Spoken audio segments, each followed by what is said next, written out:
The eviction notice was still shaking in Alina Marsh's hand when her phone rang with a number she did not recognize. She almost did not answer it. She had just finished a 10-hour shift at the diner, her feet ached, and the landlord had taped the notice to her door that morning while she was at work. 30 days.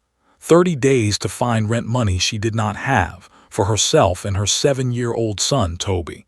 But something made her press the green button.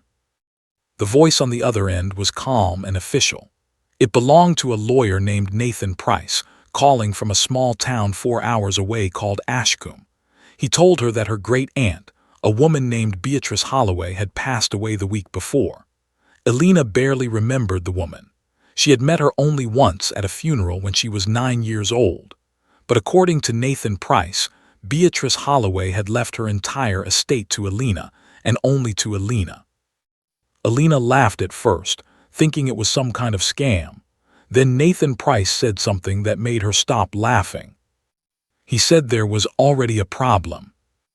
Other members of the family, distant cousins and an aunt named Vivian Pierce, had heard about the will and were furious. They were already talking to their own lawyer. They believed the house, called Thornfield Manor, should have gone to them, or at the very least been sold and the money split among the family. Nathan Price warned her that if she did not come to Ashcombe soon, within the week, to formally accept the inheritance and begin the legal process, the family might find a way to challenge the will before she ever set foot in the house. Alina sat on the edge of her bed, the eviction notice still crumpled in her fist, and made a decision that would change everything. She had nothing left to lose. She packed a bag for herself and Toby, borrowed enough gas money from a coworker to make the drive, and left the city before sunrise the next morning. The drive to Ashcombe took her through hills and narrow roads lined with old oak trees. Toby slept in the back seat most of the way, his small hand curled around a stuffed rabbit. Alina gripped the steering wheel and tried not to think about what she was driving toward. A house nobody wanted. A family that already hated her for something she had not asked for. A dead woman she barely remembered who had somehow chosen her, out of everyone, to receive everything. When she finally turned onto the long gravel driveway of Thornfield Manor, her breath caught in her throat. The house was enormous, 3 stories of gray stone, covered in ivy that had crept up the walls unchecked for years. Several windows were boarded. The front garden was overgrown, weeds pushing through cracked stone paths, and one of the iron gates hung loose on its hinges. It looked like something out of an old photograph, beautiful once, now tired and forgotten. But what surprised Alina most was not the house itself. It was the 4 people standing on the front steps, watching her car approach. An old man in a neat but faded black suit stood at the center, his back straight despite his age. Beside him was a woman with flour still on her apron, her gray hair pulled back tightly. A younger woman, maybe in her 20s, stood slightly behind them, twisting her hands nervously. And off to the side, near the garden, stood a tall man holding a pair of gardening shears, watching Alina with an expression she could not quite read. Alina stepped out of the car slowly, Toby's hand in hers. Nathan Price, who had arrived just before her, walked over to make the introductions. The old man in the black suit was Edmund Whitfield, the butler, who had served in the house for over 30 years. The woman with the apron was Margaret Doyle, the cook. The nervous young woman was Lily Foxworth, a housemaid who had only worked there for 2 years. And the man with the shears was Henry Cole, the groundskeeper, who had known Beatrice Holloway since he was a boy. None of them smiled at Alina. They did not bow or welcome her the way she imagined servants might in old films. Instead, they watched her carefully, almost warily, as if measuring her, deciding something about her before a single word had been spoken. Edmund Whitfield was the first to speak. His voice was formal, careful, as though he had rehearsed the words many times before. He said that he understood Alina was the new owner of Thornfield Manor, and that he and the rest of the staff would of course respect whatever decisions she made regarding the house and their positions within it. There was something guarded in the way he said it, something that told Alina this was not the first time an heir had arrived at these steps. Alina did not know what to say. She was tired from the drive, overwhelmed by the size of the house, and painfully aware that she was standing in front of four strangers who clearly expected very little from her. Nathan Price cleared his throat and explained that Beatrice Holloway's finances were complicated. There were debts, unpaid taxes on the property, and the staff, he added quietly, had not been paid their full wages in nearly 4 months. Alina felt her stomach tighten. She looked at the four people standing before her, people who had clearly been struggling in silence long before she arrived, and she understood in that moment why they looked at her the way they did. They were not being cold. They were bracing themselves for disappointment. Margaret Doyle, the cook, finally spoke, her voice softer than Alina expected. She asked if Alina and the boy had eaten anything since morning. Alina admitted they had not, too nervous and too rushed to think about food. Margaret Doyle nodded once, turned and walked back into the house without another word, as if the matter had already been decided. Within 20 minutes, there was a simple meal waiting in the kitchen, warm bread and soup, made from what little the pantry still held. It was a small kindness, but it was the first moment Alina felt like maybe she was not entirely unwelcome. That night, after Toby had fallen asleep in one of the smaller guest rooms, Alina sat alone in what had once been her great-aunt's study. Dust covered the shelves. Old photographs sat in tarnished frames, faces of people Alina did not know, moments from a life she had never been part of. She found a stack of unopened letters on the desk, most of them from banks and collection agencies. She also found a single photograph tucked between the pages of an old ledger. It showed a much younger Beatrice Holloway standing in front of the very same house, surrounded by staff, all of them smiling, the garden behind them full of blooming flowers instead of weeds. Alina stared at the photograph for a long time. Before heading upstairs, she had asked Nathan Price to stay a little longer and explain exactly what she was facing. He sat across from her at the long dining table, papers spread between them, and told her the truth plainly. Beatrice Holloway had not simply forgotten to update her finances near the end of her life.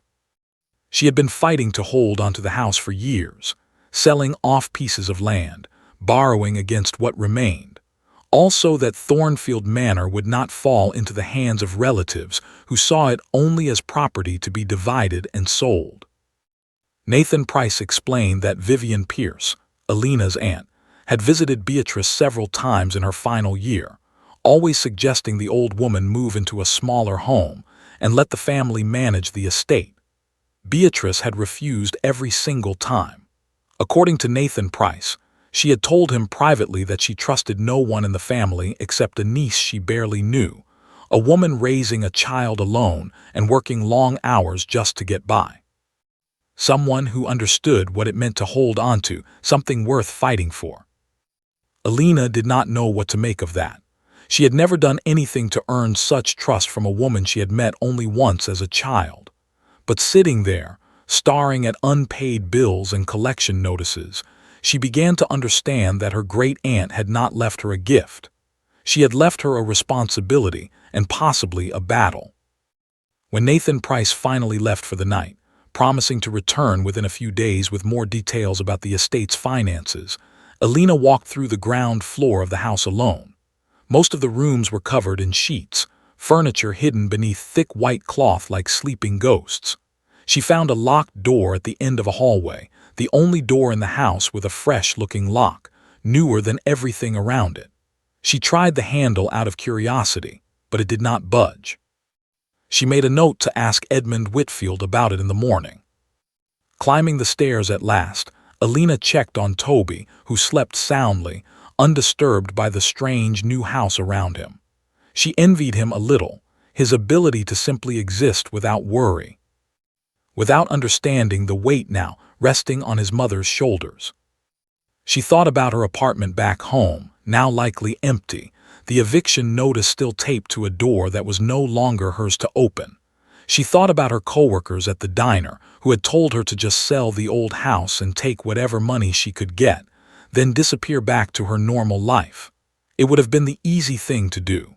The smart thing, maybe. But sitting there, in a cold and crumbling house that smelled of dust and old paper, surrounded by people who had clearly loved this place long before she ever arrived, Alina felt something she had not expected to feel. She felt like she did not want to leave. She did not yet know about the secrets hidden in the walls of Thornfield Manor, the reasons her great-aunt had chosen her specifically, or the storm that was already building on the other side of town, where her cousin Daniel Pierce and his mother Vivian were meeting with their own lawyer, planning exactly how they intended to take the house away from her before she ever had the chance to call it home. All Alina knew, as she finally climbed the stairs to bed that first night, was that 4 strangers had been standing at the door when she arrived, watching her with quiet suspicion. She did not know it yet, but by the time this story ended, those same 4 people would be the ones standing closest beside her, no matter what came next. Outside, the wind moved through the old oak trees lining the driveway, and somewhere in the dark, a car sat parked just beyond the gate, its headlights off, watching the house. Watching her. The knocking on the front door started before sunrise, hard and impatient, 3 sharp raps that echoed through the entire house. Alina woke with a jolt, her heart pounding, unsure for a moment where she even was. Then she remembered. Thornfield Manor, the dust, the 4 strangers watching her from the front steps the day before. She threw on her clothes and hurried down the stairs, only to find Edmund Whitfield already standing at the door, his posture stiff, his face unreadable. Standing on the front steps was a woman Alina had never met but recognized instantly from the way her jaw was set, the same sharp cheekbones she had seen in old family photographs. It was her aunt, Vivian Pierce, and behind her stood a younger man with his arms crossed, watching Alina with open dislike. That was her cousin, Daniel Pierce. Vivian did not wait for an invitation. She stepped past Edmund Whitfield into the entrance hall as though she still owned the place, her eyes sweeping across the dusty furniture and boarded windows with obvious disgust.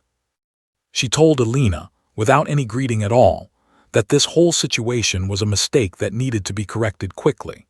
She said Beatrice had not been in her right mind near the end of her life, and that a house like this, half falling apart and buried in debt, was no place for a young woman with a small child. She suggested, in a tone that made it clear it was not really a suggestion, that Alina sign papers agreeing to sell the estate and split the proceeds fairly among the family. Alina felt her face grow hot, but she kept her voice steady. She said she had only just arrived and had not yet decided anything.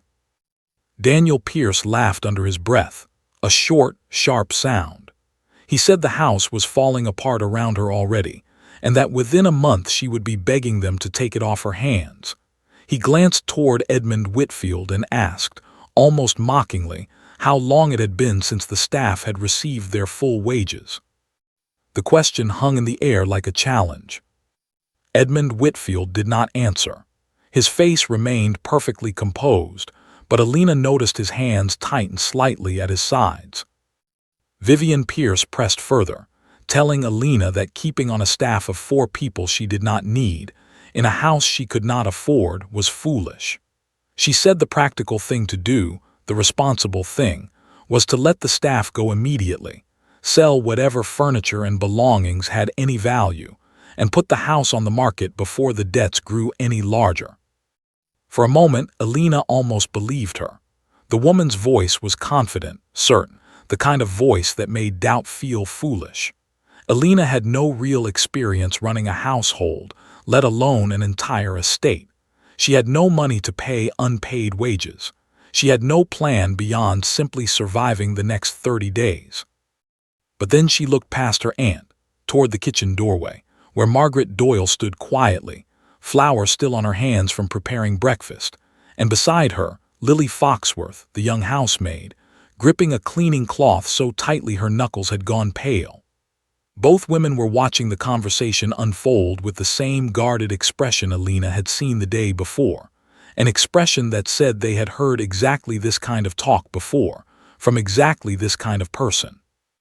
Alina thought about the eviction notice still likely taped to her old apartment door. She thought about how easily people could be discarded the moment they became inconvenient. And something inside her, some quiet, stubborn part of herself, refused to let that happen to four people who had done nothing wrong except serve a house that the rest of the family had abandoned. She told her aunt, as calmly as she could manage, that she needed time to review the estate's finances properly before making any decisions. She said she would not be signing anything that day. Vivian Pierce's expression hardened. She said Alina was making a mistake, that sentimentality would not pay the property taxes, and that she would be back soon enough, once reality set in. She turned and walked out without another word, Daniel following close behind, throwing one last look of contempt over his shoulder as he left. The moment the door shut behind them, the tension in the room did not disappear. If anything, it grew heavier. Edmund Whitfield turned to Alina, and for the first time since her arrival, something shifted in his expression, a flicker of cautious respect. He said quietly that he appreciated her not making promises she could not keep. Alina asked him directly, without softening the question, how bad things really were. He hesitated for a long moment before answering. He explained that Beatrice Holloway had stopped paying full wages nearly 4 months earlier, choosing instead to funnel whatever money remained into keeping the taxes current and the roof from collapsing entirely. He and the others had chosen to stay anyway, receiving partial payments when possible, sometimes nothing at all, because leaving would have meant abandoning a woman who had nowhere else to turn and no one else willing to help her. Alina asked why. Why stay, loyal to a woman who could not even pay them properly when they could have found work anywhere else? Margaret Doyle answered from the kitchen doorway, her voice firm despite its softness. She said that Beatrice Holloway had taken her in nearly 20 years earlier, when Margaret had nowhere else to go and a young daughter to feed. She said the house had given her more than wages ever could. It had given her a home when she had none. Henry Cole, the groundskeeper, appeared from the hallway behind them, having clearly heard the exchange. He added that Beatrice had done the same for him, years before, offering him work and a place to stay after his own family had turned him away for reasons he did not explain further. He said the garden outside, wild and overgrown as it looked now, had once been the most beautiful thing he had ever helped create, and he was not ready to let it die simply because the woman who built it was gone. Lily Foxworth, the youngest of them, admitted quietly that she had only been with the house 2 years, but in that time, Beatrice had treated her with more patience and kindness than any employer before her. She said she had nowhere else lined up if the house closed its doors, and admitted this with a kind of nervous honesty that made Alina's chest tighten. Standing there in the entrance hall, surrounded by dust and old furniture, Alina realized this was not simply a house full of debts and problems. It was a house full of people who had been protecting each other, and protecting the memory of a woman who had given each of them something they desperately needed. Vivian Pierce saw only numbers and inconvenience. Alina was beginning to see something else entirely. Later that morning, curiosity got the better of her, and she asked Edmund Whitfield about the locked door at the end of the hallway, the one with the newer lock that stood out so clearly against the aged wood around it. Edmund Whitfield's expression changed instantly, the calm composure slipping just slightly. He said that room had belonged to Beatrice alone, and that she had given strict instructions before her passing, that it remained locked until her rightful heir came to claim the house. He said he did not have the key. Beatrice had kept it herself, always on a chain around her neck, and no one knew where it had gone after her death. Alina asked if anyone had searched for it. He admitted, hesitantly, that he had looked briefly, out of concern more than curiosity, but had found nothing. He suggested, carefully, that perhaps it no longer mattered, that perhaps whatever was behind that door was simply another relic of an old woman's private life, not worth disturbing. But Alina noticed something in the way he said it, a slight hesitation, a carefulness that suggested he knew more than he was saying, or at least suspected more than he wanted to admit. That afternoon, while Toby played quietly in the overgrown garden under Henry Cole's watchful eye, learning the names of plants that had somehow survived years of neglect, Alina walked the halls of Thornfield Manor slowly, studying every detail she had been too overwhelmed to notice the day before. She found old portraits of ancestors she did not recognize. She found a music room with a piano covered in a thick layer of dust, its keys yellowed with age. She found, tucked behind a stack of old newspapers in the library, a small brass key that did not seem to fit any lock she had seen so far. Her fingers trembled slightly as she picked it up. She thought immediately of the locked door at the end of the hallway.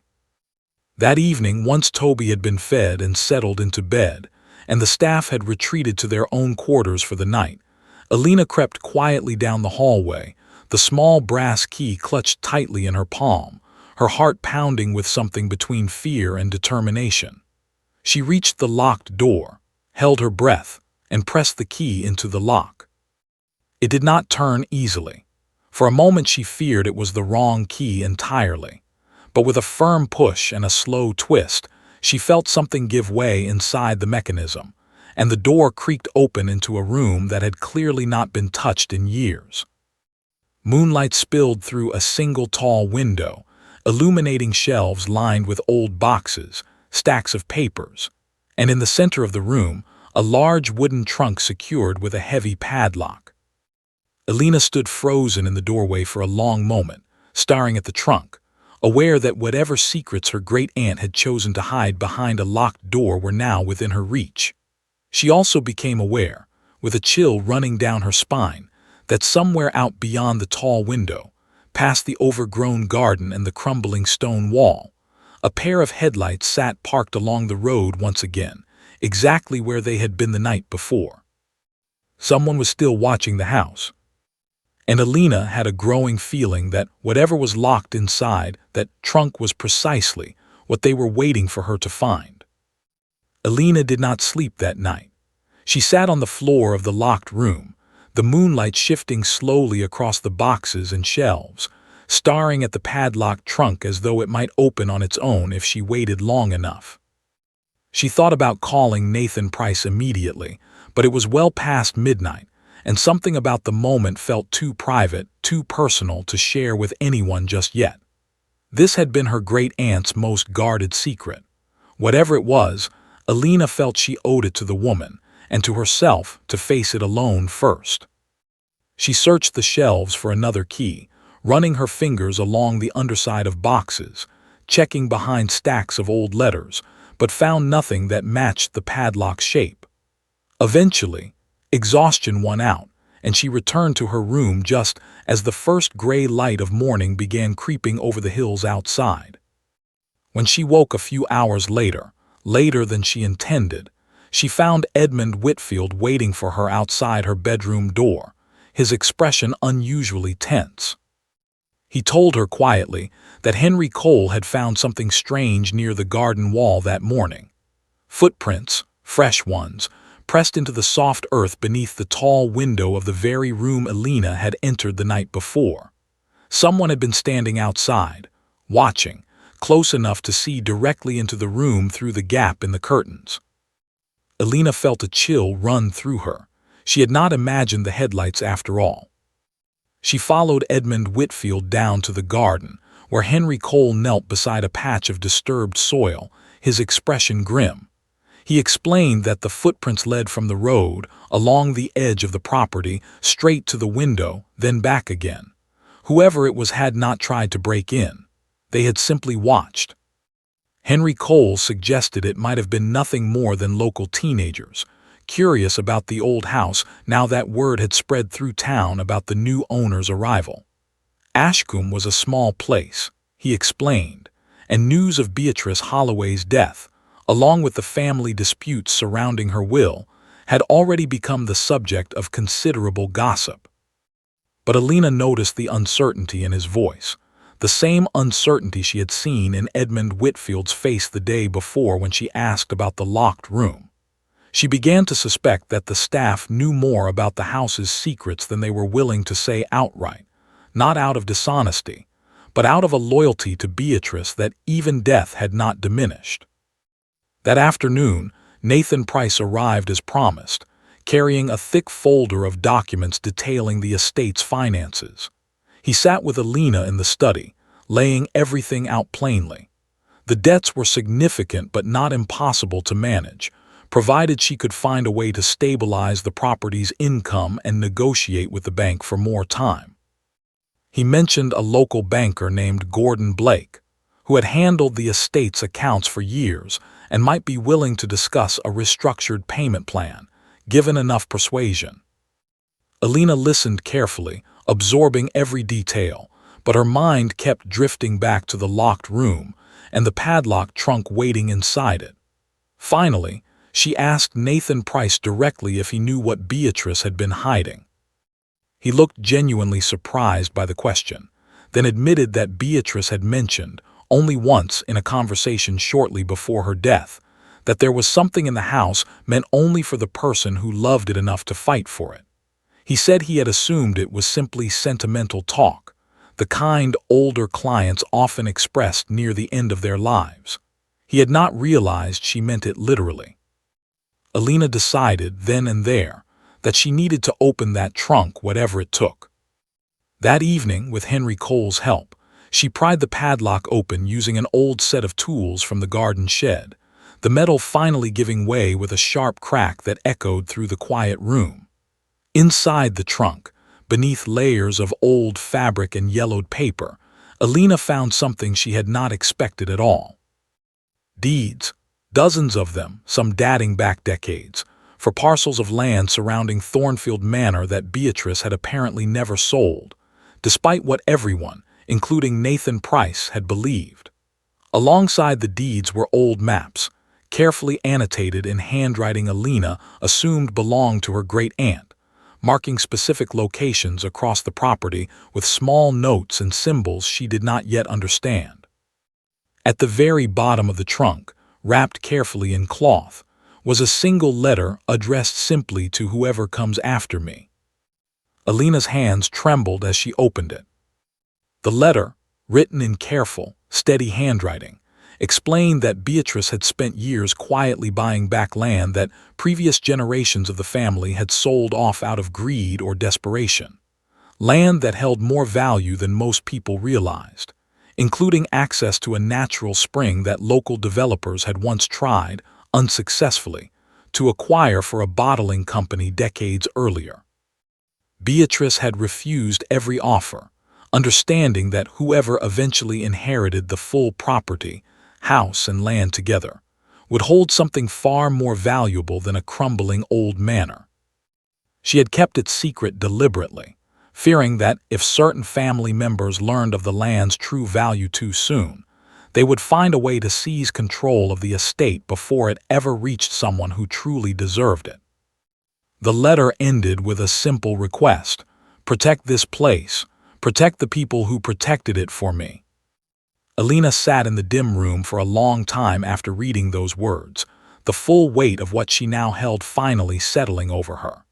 This was no longer simply about avoiding foreclosure or paying overdue wages.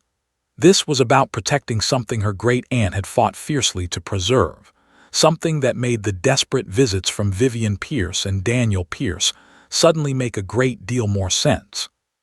They had not simply wanted the house. They had suspected, or perhaps known outright, that there was more to Thornfield Manor than debts and dust. Alina realized with a growing sense of urgency that the footprints outside the window, the parked car with its headlights dimmed, none of it had been random curiosity from local teenagers. Someone connected to her own family, or perhaps working on their behalf, had been watching the house closely, waiting for exactly this discovery. She gathered the deeds and the letter carefully, locked them back inside the trunk for safekeeping, and made her way downstairs, where Edmund Whitfield, Margaret Doyle, Henry Cole, and Lily Foxworth were gathered in the kitchen, finishing the evening's chores. For the first time since her arrival, Alina sat down with all four of them at the worn wooden kitchen table and told them everything she had found. The room fell completely silent. Edmund Whitfield was the first to speak, his voice quiet but steady, admitting that he had long suspected Beatrice was hiding something significant, though he had never known exactly what. He said she had always insisted the land surrounding the house be maintained carefully, even when money for repairs to the house itself ran short, a decision that had never quite made sense to him until now. Margaret Doyle reached across the table and took Alina's hand, something she had not done before, and told her quietly that Beatrice would be proud to know the truth had finally found its way to someone willing to protect it properly. Henry Cole nodded slowly, adding that he had always felt something was different about certain parts of the property, areas Beatrice insisted he tend to personally rather than leaving to hired help, areas that, according to the old maps, lined up almost exactly with the locations marked in her handwriting. Lily Foxworth, quieter than the others, simply asked what Alina intended to do next. Alina looked around the table at the four faces watching her, faces that had shifted over just a few short days, from guarded suspicion to something that felt, unmistakably, like trust. She told them she intended to keep the house, keep the land, and keep every single one of them employed and paid fairly, no matter what it took. She said her aunt and cousin would likely fight her on all of it, especially once they learned what she now knew, but she was not willing to hand over something her great-aunt had spent years protecting, especially not to people who saw it only as profit to be divided. Outside, beyond the kitchen window, the sky had turned fully dark, and somewhere along the road bordering the property, a car's engine started quietly, headlights flicking on for just a moment before disappearing into the night.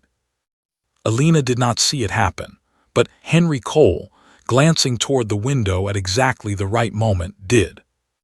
He said nothing to alarm the others, but he made a private decision that night to start keeping watch over the grounds more carefully than ever before, sensing, correctly, that whatever battle was coming for Thornfield Manor had only just begun. The next morning, Alina woke before dawn with a plan already forming in her mind, though she had no idea yet how she would actually make it work. She had almost no money of her own left, only what remained after the drive to Ashcombe, and a few days of buying food for herself and Toby. But she understood now that the land Beatrice had protected for so long was worth far more than anyone in the family had ever imagined, and that knowledge alone gave her something she had not had before: leverage. She asked Nathan Price to arrange a meeting with Gordon Blake, the banker who had managed the estate's accounts for years. She wanted to understand exactly how much was owed, and whether there was any way to buy time before the debts became impossible to manage. Gordon Blake turned out to be a heavy-set man in his 50s with tired eyes and a manner that suggested he had seen many families fall apart over inheritances just like this one. He met with Alina in his small office above the local hardware store, papers spread across his desk, and explained the situation honestly. The taxes owed on the property were substantial, and the bank had already been discussing foreclosure before Beatrice's death, largely because no one believed the estate had any real value left to recover. Alina asked him directly what would happen if the bank learned the property included unclaimed land with access to a natural spring, land that developers had once shown serious interest in decades earlier. Gordon Blake's expression changed immediately. He asked carefully if she was certain about this, and Alina produced copies of the deeds she had found, along with the old maps marking the spring's location. Gordon Blake studied them for a long moment, then admitted that if the claims were accurate and could be verified, the bank would have every reason to grant her significantly more time to organize the estate's finances, since the land alone would easily cover the outstanding debts several times over. He warned her, however, that this information needed to be handled carefully. If word spread too quickly through town, before she had properly secured her legal claim to the land, there was a risk that other parties, including developers or even members of her own family, might attempt to interfere before everything was finalized. Alina left the meeting with a fragile but real sense of hope, something she had not felt since the eviction notice first appeared on her apartment door. Back at Thornfield Manor, she gathered Edmund Whitfield, Margaret Doyle, Henry Cole, and Lily Foxworth once again, this time not simply to share information, but to ask for their help directly. She told them she intended to pay every dollar of back wages owed to them as soon as she possibly could, even if it meant selling a few remaining valuables from inside the house that held no personal history for her, items that had simply been collecting dust for years. She also asked them, honestly and without pretense, whether they were willing to stay and help her fight for the estate, understanding that the coming weeks would likely bring conflict with her aunt and cousin, and possibly with other interested parties who might soon learn the land was worth far more than anyone assumed. Edmund Whitfield answered first, his voice steady, saying he had served this house through far harder years than the ones ahead, and he did not intend to abandon it now, especially not when its future finally seemed to hold real promise rather than slow decline. Margaret Doyle agreed without hesitation, adding that she had raised her own daughter within these walls and considered the house, and increasingly Alina herself, something closer to family than employer. Henry Cole nodded firmly, saying the garden had given him purpose when he had none, and he intended to see it restored properly, no matter how long it took or how many arguments stood in the way. Lily Foxworth, still the quietest among them, admitted she had been afraid, these past few days, that Alina would simply sell the house the moment she understood how much trouble it carried. Hearing instead that Alina intended to fight for it, and for them, brought a visible relief to her face that she did not try to hide.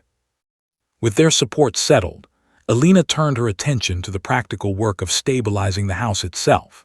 She sold a set of old silver serving pieces that had sat untouched in a locked cabinet for years, along with 2 paintings from the upstairs hallway that Nathan Price confirmed held no particular sentimental importance, only modest monetary value.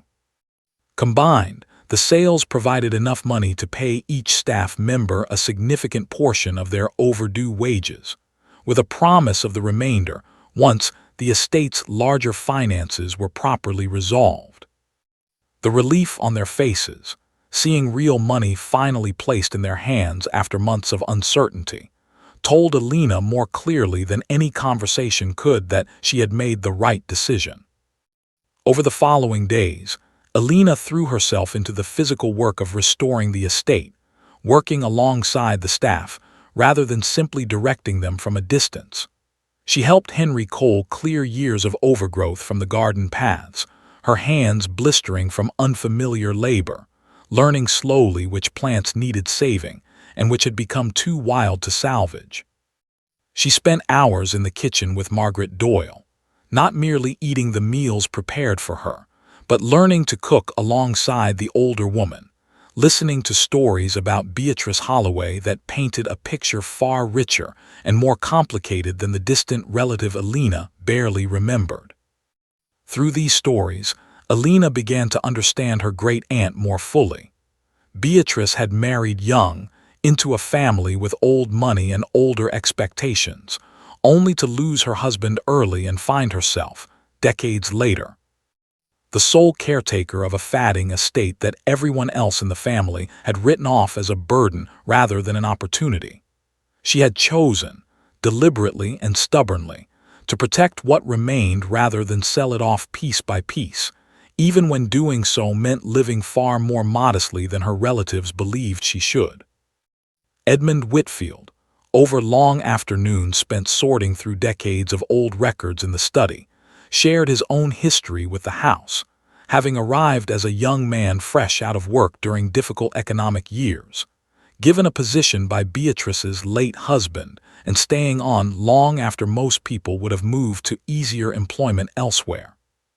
He admitted one afternoon that watching previous heirs arrive over the years, always more interested in the house's value than its history, had left him doubtful that anyone would ever treat the estate or its staff with genuine respect again.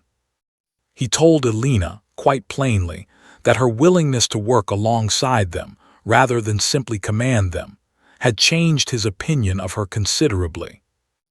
Lily Foxworth began opening up as well, admitting one evening while helping Elena sort through old linens that she had grown up in a difficult household herself, and that the quiet stability of working at Thornfield Manor, even during its hardest financial months, had given her something she had never had before, a sense of belonging somewhere steady. Even Henry Cole, the most reserved of the group, began sharing small pieces of himself during their long hours working in the garden together. He mentioned, almost offhandedly one afternoon, that his own family had turned their backs on him years earlier over a disagreement he did not elaborate on, and that Beatrice's willingness to offer him work without judgment had meant more to him than she likely ever realized. Through these shared hours of labor and conversation, something began shifting within the walls of Thornfield Manor. The suspicion and distance that had greeted Elena on her first day slowly gave way to genuine warmth, a sense of partnership rather than mere employment. Toby, too, found himself welcomed fully into this shifting dynamic, following Henry Cole around the garden with endless questions about plants and insects, sitting on a stool in the kitchen, while Margaret Doyle taught him simple recipes, even convincing Edmund Whitfield, against all expectation, to teach him a few basic chess moves using an old set found in the study. But even as the house began to feel less like a burden and more like a home, Elena could not ignore the undercurrent of tension that remained just beneath the surface. Nathan Price called one afternoon to inform her that Vivian Pierce had hired a more aggressive lawyer, one known throughout the region for contesting wills on questionable but often effective legal grounds. He warned Elena that her aunt appeared to be preparing something significant, though he had not yet learned exactly what. Around the same time, Henry Cole reported that the mysterious car had returned twice more, always parked just beyond the property line, always gone by the time anyone tried to approach it directly. He had managed on one occasion to catch a partial glimpse of the license plate, though not enough to identify the vehicle with certainty. He shared what little information he had with Nathan Price, who promised to look into it discreetly. One evening, as the entire household gathered for dinner together for the first time, an arrangement that would have seemed unthinkable just a week earlier, Elena found herself explaining fully what she had learned about the land and the natural spring, the reason Beatrice had fought so hard to protect the estate, and the very real possibility that powerful interests beyond her own family might soon take notice of the property's true value. The mood around the table shifted from warmth to careful seriousness as the staff absorbed the scope of what was truly at stake. Edmund Whitfield finally spoke, saying quietly that if the land was as valuable as Elena believed, then the coming legal battle would likely be far more serious than a simple family dispute over inheritance. Powerful people, he warned, rarely gave up easily on something worth a great deal of money. Elena nodded, aware of the truth in his words, but found herself surprisingly steady in the face of it. She looked around the table at the people who had become, in the span of little more than a week, something closer to family than she had known in years. Whatever fight was coming, she understood clearly now that she would not be facing it alone. 2 days after that dinner, Henry Cole came running toward the house earlier than usual, breathless, calling for Elena, before he had even reached the back door. He told her that a group of men in work vests had appeared near the eastern edge of the property that morning, setting up survey equipment along the very stretch of land marked most heavily on Beatrice's old maps, the section closest to the natural spring itself. Elena hurried out to the eastern field with Henry Cole close behind her, her heart pounding as she approached the small group of men measuring distances and driving thin metal stakes into the ground. When she demanded to know what they were doing, one of the men, polite but clearly uninterested in a lengthy conversation, explained that they had been hired by a development firm to conduct a preliminary survey of the land, under instruction from a family member who claimed partial ownership pending an active legal dispute. Alina felt her temper rise but forced herself to remain calm, aware that losing her composure would help no one. She informed the men plainly that no legal dispute gave anyone the right to survey land she currently held full legal title to, and that they were trespassing on private property. When the men hesitated, unsure whether to continue, she asked Henry Cole to call Nathan Price immediately. Nathan Price arrived within the hour, along with a local officer he had contacted on the drive over, and after a brief but tense conversation, the survey crew packed up their equipment and left without further argument, though not without the lead surveyor mentioning, almost as an afterthought, that the development firm intended to revisit the matter once the court had ruled on the estate's ownership.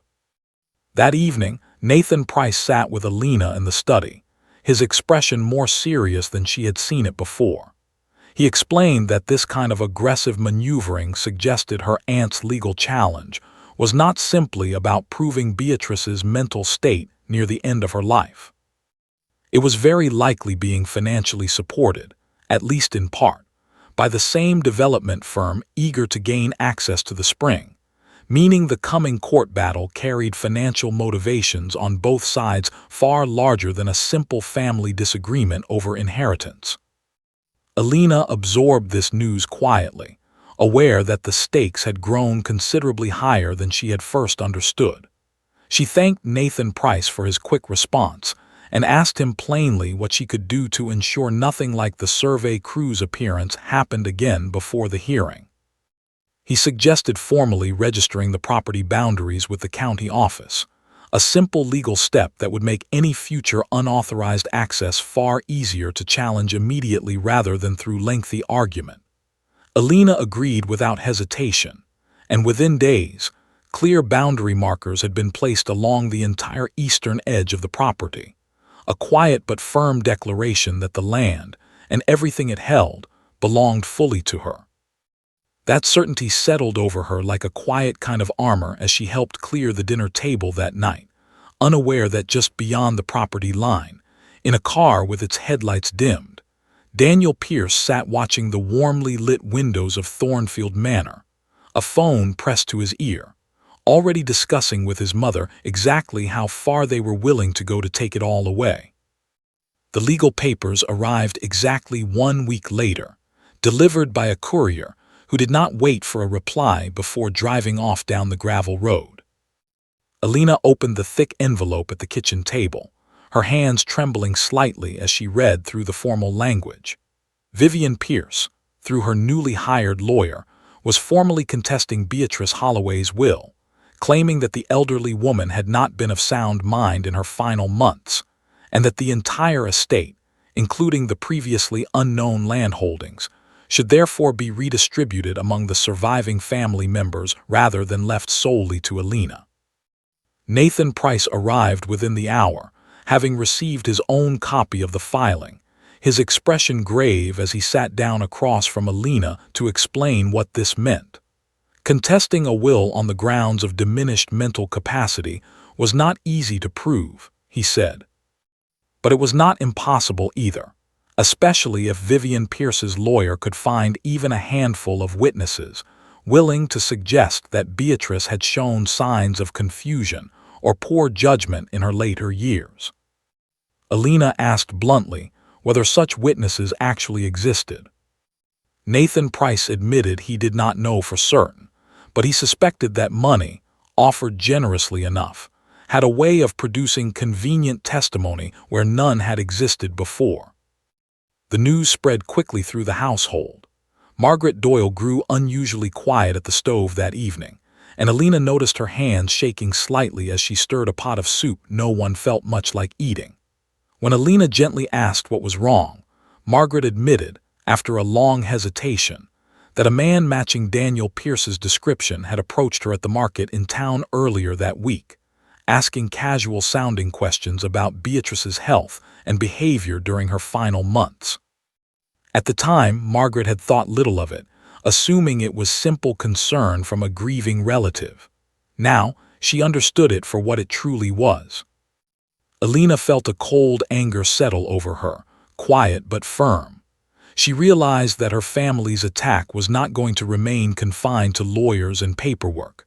They were actively seeking out anyone connected to the house who might be pressured, or paid, into supporting their claim. That night, Alina called a meeting with the entire staff, along with Nathan Price, laying out honestly what they were facing. She told them she understood if any of them felt uncomfortable being drawn into a legal battle that was not truly theirs to fight, and that she would not think less of anyone who preferred to stay out of it entirely. Edmund Whitfield spoke first, his voice firm in a way Alina had not heard from him before. He said he had known Beatrice Holloway for over 30 years, and that the suggestion she had been anything less than sharp-minded until her final days was, quite simply, a lie he was prepared to refute under oath if necessary. He said he had personally witnessed her manage complicated legal and financial matters with complete clarity mere weeks before her death, including the very will now being contested.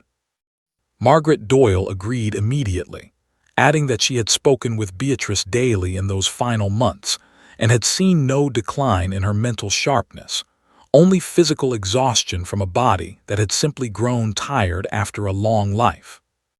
Henry Cole offered something more specific.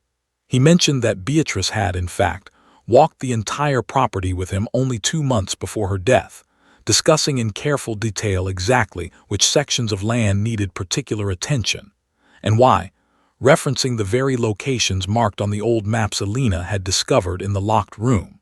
He said it would be difficult for anyone to argue a woman lacked clarity of mind, while simultaneously managing such precise and deliberate plans. Lily Foxworth, though nervous about the idea of testifying in any formal setting, agreed to share what she had witnessed as well, including several conversations in which Beatrice had spoken clearly and firmly about her wishes for the estate's future.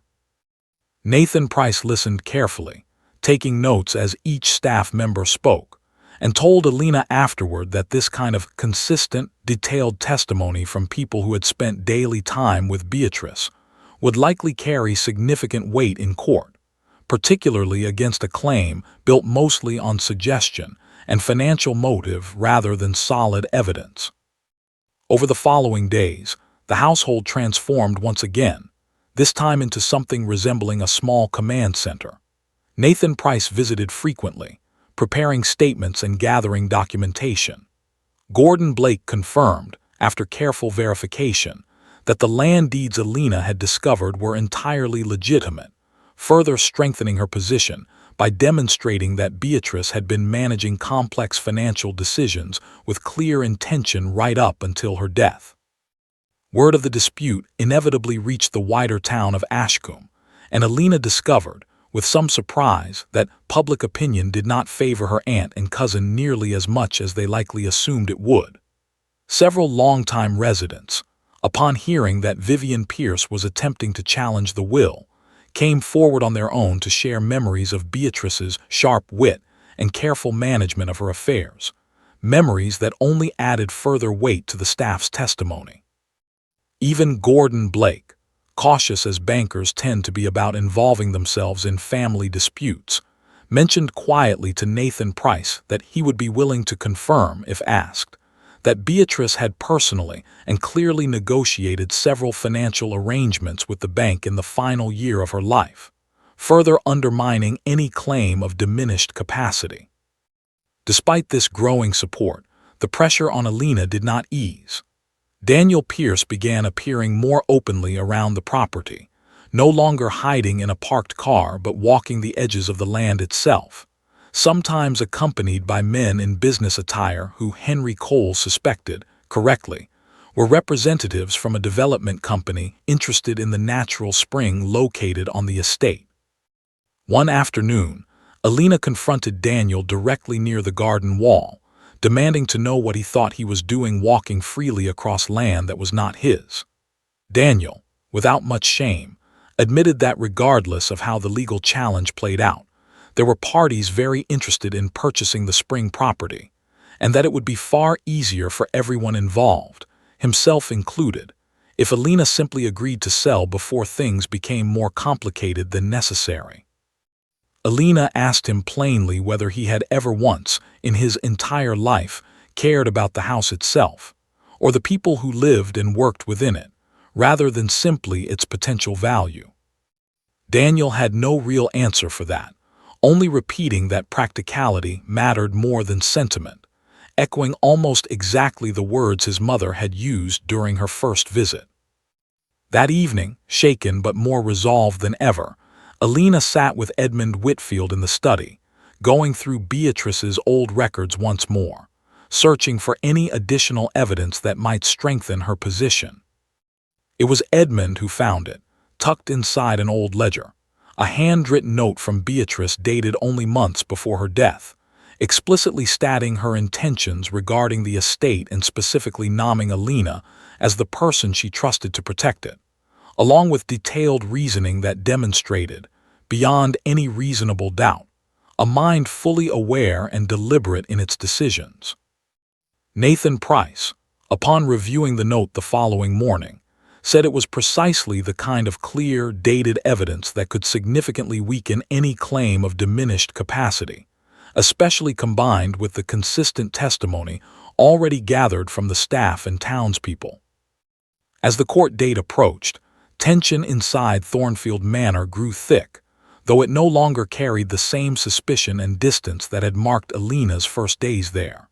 Instead, it carried something closer to shared determination, a household bound together not by obligation, but by genuine loyalty to both the woman who had built this place and the woman now fighting to preserve it. The night before the hearing, Alina could not sleep, her mind racing through every possible outcome. She found Edmund Whitfield awake as well, sitting quietly in the study with a small lamp lit, reviewing his prepared statement one final time. He looked up as she entered and told her, with quiet conviction, that regardless of what happened in court the following day, the staff of Thornfield Manor stood firmly behind her, and always would, because she had proven herself to be exactly the kind of person Beatrice Holloway had always hoped would eventually inherit her legacy.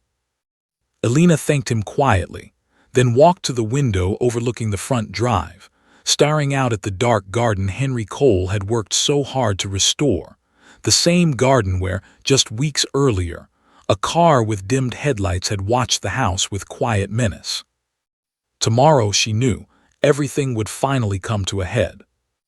The Ashcombe courthouse was smaller than Alina expected, a modest brick building with worn wooden benches and windows that let in thin bars of morning light.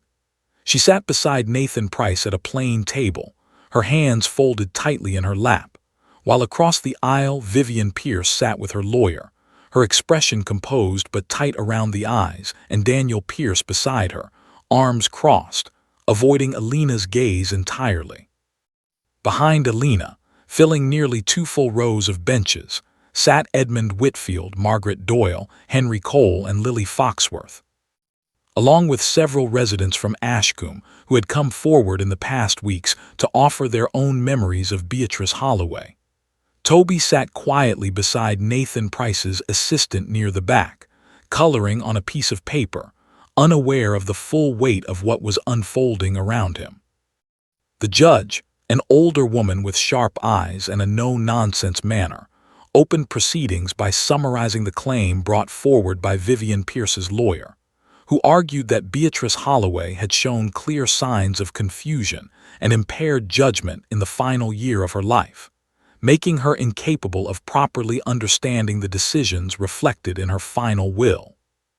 Vivian Pierce's lawyer called 2 witnesses to support this claim, both distant acquaintances of Beatrice who described vague, second-hand impressions of forgetfulness and isolation, though neither could offer specific dates or detailed examples when questioned further by Nathan Price. Their testimony, though delivered with confidence, began to sound increasingly thin under closer examination, lacking the kind of concrete detail that carried real weight in a courtroom. When it came time for Nathan Price to present his case, he called Edmund Whitfield to the stand first.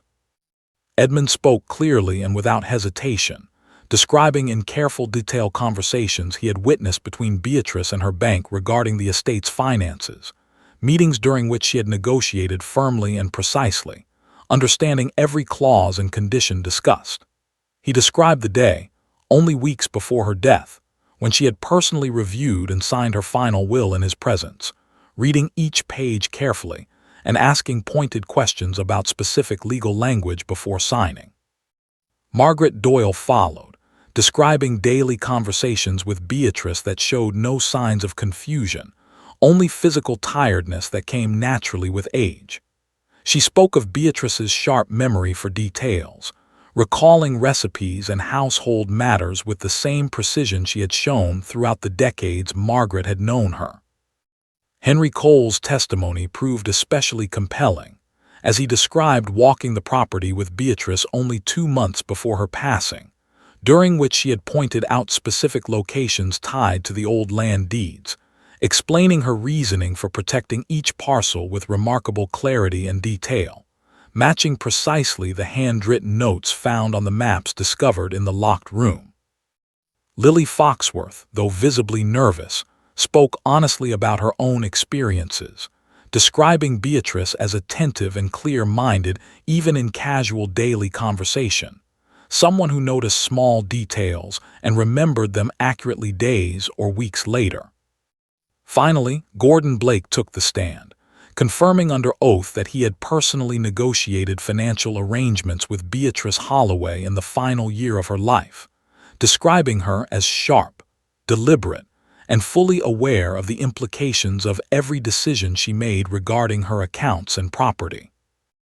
Nathan Price then introduced the handwritten note Edmund Whitfield had discovered in the old ledger, dated only months before Beatrice's death, clearly stating her intentions regarding the estate and explaining, in her own words, precisely why she had chosen Alina above all other family members to inherit both the house and the land surrounding it. The judge read the note carefully, her expression unreadable, before setting it aside and asking several pointed questions of Vivian Pierce's lawyer regarding the vague nature of his own witness's testimony, compared to the detailed, consistent, and corroborated accounts presented by Alina's side. Vivian Pierce's lawyer attempted to argue that financial motive alone, given the recently discovered value of the land, was reason enough to suspect the will had been improperly influenced. But Nathan Price countered firmly, pointing out that the land's value had been discovered only after Beatrice's death, meaning no one, including Alina herself, could have influenced the will based on knowledge that did not yet exist at the time it was written. After a recess that felt to Alina like it lasted an eternity, the judge returned to deliver her ruling. She stated plainly that the evidence presented on behalf of Vivian Pierce's claim was insufficient, relying on vague impressions rather than specific, corroborated detail, while the testimony and documentation presented in support of the will's validity was thorough, consistent, and compelling. She ruled that Beatrice Holloway's final will stood as written, granting Alina Marsh full and rightful ownership of Thornfield Manor and all associated landholdings, without further contest. The relief that swept through Alina was so overwhelming she barely registered Nathan Price's hand on her shoulder, or the quiet murmur of approval from the benches behind her. Vivian Pierce sat rigid beside her lawyer, her face pale with fury she did not bother to hide, while Daniel Pierce simply stared at the floor, saying nothing at all. Outside the courthouse, as the small group from Thornfield Manor gathered on the front steps in the bright afternoon sun, Alina finally allowed herself to cry, tears of exhaustion and relief mixing together after weeks of uncertainty. Margaret Doyle wrapped her in a warm embrace, while Edmund Whitfield stood nearby, his usually composed expression softened into something close to pride. Henry Cole ruffled Toby's hair gently, and Lily Foxworth smiled more freely than Alina had seen since arriving at the estate.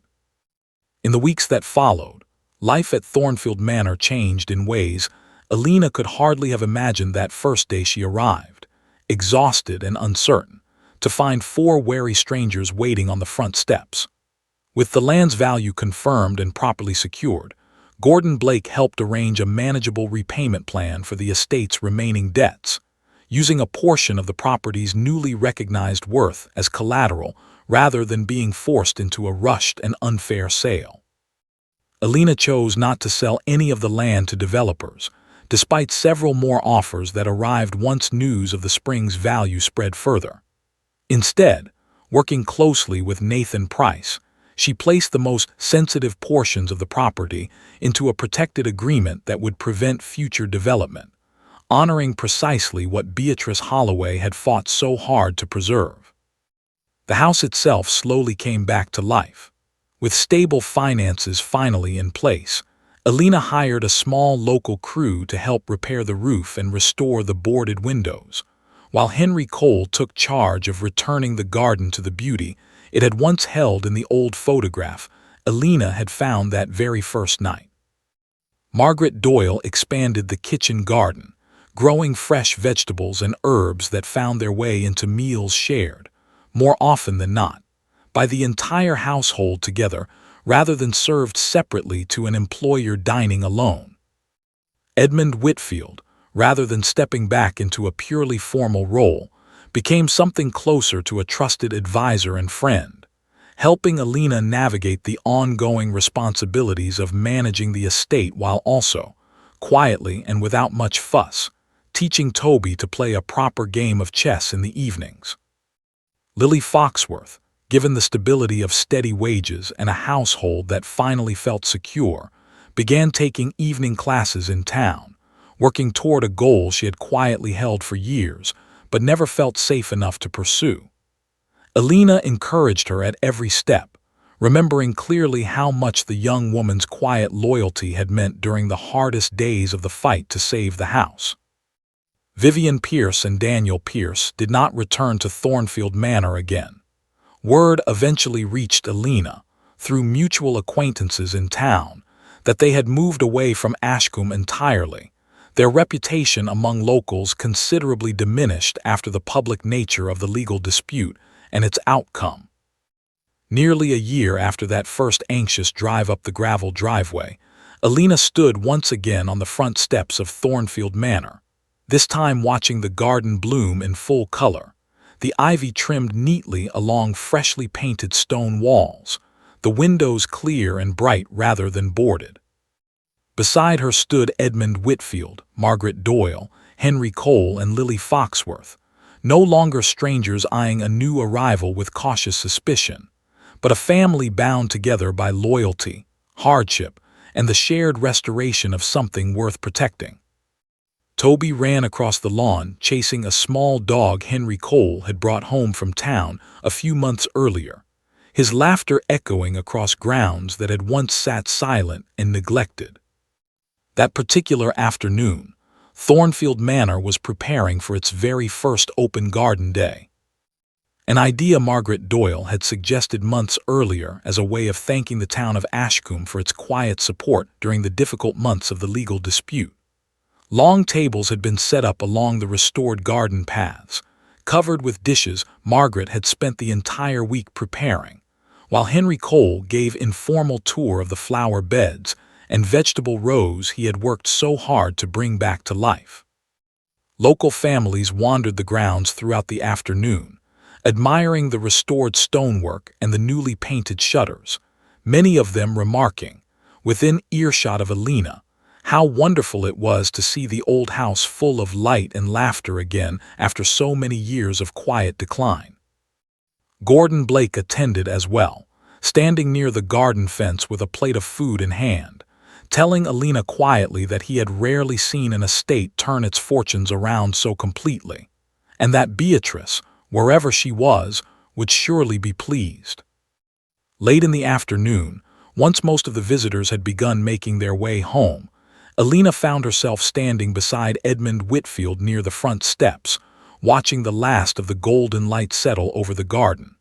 She asked him, somewhat quietly, whether he ever thought about those difficult early years after Beatrice's husband passed, when the estate had first begun its long decline. Edmund considered the question for a long moment before answering. He said he remembered those years clearly, remembered watching Beatrice grow more tired and more alone with each passing season, remembered wondering, more than once, whether the house would eventually be lost entirely, sold off to strangers who cared nothing for what it represented. He said he had never imagined, not once, that the person who would finally turn things around would arrive at the front steps with an eviction notice crumpled in one hand and a sleeping child in the other. Alina laughed softly at that, surprised he remembered such a specific detail from her arrival.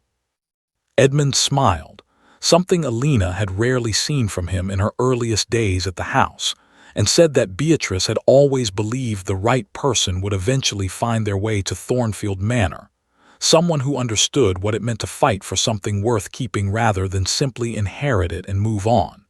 He said he believed, without any doubt now, that she had been entirely right. As the sun dropped lower behind the hills, Margaret Doyle called everyone inside for a final meal together. The same long kitchen table where suspicion had once sat heavy in the air, now filled with easy conversation and familiar laughter. Lily Foxworth spoke excitedly about her upcoming certification exam, the culmination of months of evening classes, while Henry Cole teased Toby gently about the small dog's growing habit of digging up freshly planted flower bulbs. Alina looked around the table one final time that evening, at the faces that had once watched her with wary uncertainty and now looked at her, and at each other, with nothing but warmth and belonging. She thought back often to that very first day, the tired old butler and cook, the nervous young maid, and the quiet groundskeeper, all standing wary on the steps of a house everyone else in the family had dismissed as a burden not worth claiming. She understood now, more clearly than ever, that Beatrice Holloway had not simply left her a house. She had left her a family, hidden within its walls, waiting patiently for someone willing to see their worth and stand beside them, exactly as they now stood, unwavering beside her.